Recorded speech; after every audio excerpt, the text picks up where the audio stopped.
Well, here it is, the beginning of 2011, and our featured vehicle is a 2012. Well, we're miles away from 2012, but with this Mazda 5 time machine, we're all a year older. Now, I don't know, is that a good thing or a bad thing?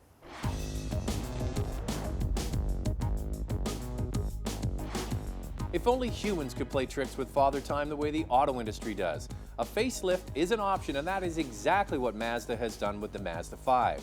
A nip and tuck, a new heart, and attention to inner beauty help to update this practical family vehicle. The Mazda 5 is based on the Mazda 3. It's got a higher roofline, a third row of seats, and sliding side doors, just like a minivan. Now, they're not powered, but they do open and close really easily. Now, it's this combination of fun and practicality that makes the Mazda 5 the #2 seller in the Mazda family. Mazda has taken some bold styling moves over the past few years. First with the introduction of the smiley front grille, and now with the introduction of their flow design, which is hoping to mimic nature and create an elegant look. The wave-shaped creases down the side of the Mazda 5 are meant to replicate ripples of water.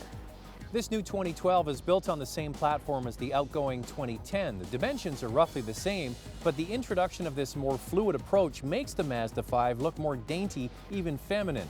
The softer edges and horizontal taillights really make the Mazda 5 look like a small minivan compared to the tall wagon look of the previous model. The Mazda 3 was updated in 2010 with rave reviews for interior quality and layout. Based on the same platform, this new 2012 Mazda 5 model also receives a similar interior refresh. The buttons in the center stack are surrounded with simple chrome. The same high-mounted digital readout in the center of the dash is perfect for referencing climate, radio, and information. The door and dash are soft to the touch and everything is well laid out. The seat sits up nice and high, so you've got great outward visibility. Now, one of the reasons that the Mazda 5 is so popular here in Canada is because of its efficient use of space. The side doors slide open just like a minivan, but the interior is more in line with a high station wagon. The third row of seats is best used on occasion because the cargo space behind the third row is rather small. It's best to buy a Mazda 5 as a 4-seater and keep the third row stored in the floor for more cargo space. But when needed, the third row is perfect for occasional use. The Mazda didn't just focus on inner and outer beauty, they also gave the Mazda 5 a heart transplant. The same basic 2.5-liter 4-cylinder found in the higher-end versions of the Mazda 3 and also used in the base CX-7 crossover and Mazda 6 is now featured in the Mazda 5. The larger displacement engine has 157 horsepower and more torque at lower RPM, yet it's more efficient than the outgoing 2.3-liter engine. Now, this test unit comes equipped with a very smooth and effortless 6-speed manual transmission, but it can also be equipped with a 5-speed automatic. The timing of this new 2012 model isn't a coincidence. Ford, who also shares many platforms and components with Mazda, will also be bringing out a 3-row, 7-passenger vehicle similar in size and shape to the Mazda 5.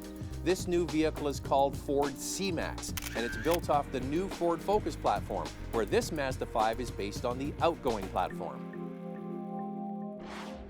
Now, there's a reason why this Mazda 5 sells so well in Canada. It's the right size. It can move 6 people around. You don't have to spend the extra money to get a larger minivan. Plus, it uses an efficient 4-cylinder engine, and it's fun to drive. Now, I don't really understand some of the styling changes on the outside. They've made the back of this vehicle look more like a van, a traditional van.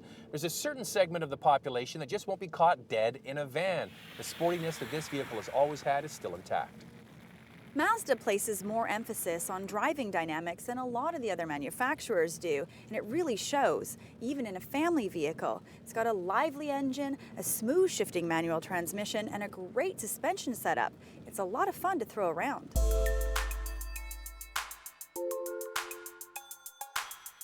With so few 6-passenger family vehicles offered with an efficient 4-cylinder, the Mazda 5 is a great vehicle for drivers that need functionality but don't want to forgo a bit of fun. This is a perfect car for a young family that needs a vehicle like this but doesn't want to give up on youth. On paper, the Mazda 5, even though it's been refreshed, isn't available with some of the features that the new C-Max will have. For example, the Ford will have a turbocharged engine, power liftgate, and 2 engine choices. With this in mind, it's surprising that there's no USB port or available navigation. What's really impressed me with this new Mazda 5 is how smooth and quiet it is, especially on the highway. All right, Lacey, is the 2012 Mazda 5 a step in the right direction? Well, you know what, Zach? I think it is. I've always loved the idea of the Mazda 5, and first of all, because of the functionality. It's a great size, very usable. The new 2.5-liter engine is so zippy. That sliding side door, again, even though it's not powered, it is very easy to open and close. And I really like the new exterior styling on the new 2012. And on the downside, there really isn't a lot that I don't like about the Mazda 5, but with the new C-Max coming out, we mentioned it before, it's kind of disappointing that there's no USB or even a navigation that's available on the new Mazda 5. You're stealing what I was going to say about the dislikes, so I'll repeat them in a moment. First, what I like about this vehicle. I love the size of it. There's no wonder that it sells so well in Canada. It's a good, practical Canadian vehicle. $22,000 roughly is the starting price. It's very comfortable and it's refined on the inside. It's got that great engine, it's zippy, and it's actually quite fun to drive. It doesn't feel like a minivan, it feels more like a compact car. On the downside, I totally agree with you. No USB sounds like a small thing because you can't plug in your iPod or your phone, but for me, I couldn't charge my phone because I just plug it into the USB. Also, no Navi is available. That's fine if you can plug in your phone and use that, right? But the thing is, the styling I think is a little bit gimmicky. The side waves, I can kind of live with that, slightly gimmicky. The back though, they've gone from that tall wagon look to now a traditional minivan, quite dainty looking as well, which I think will eliminate some people from even considering this van. And the whole thing about going a year ahead and calling it a 2012, I'm not down with that. I don't want to age prematurely. I'm fine with being 38. I don't want to be 39. Whatever.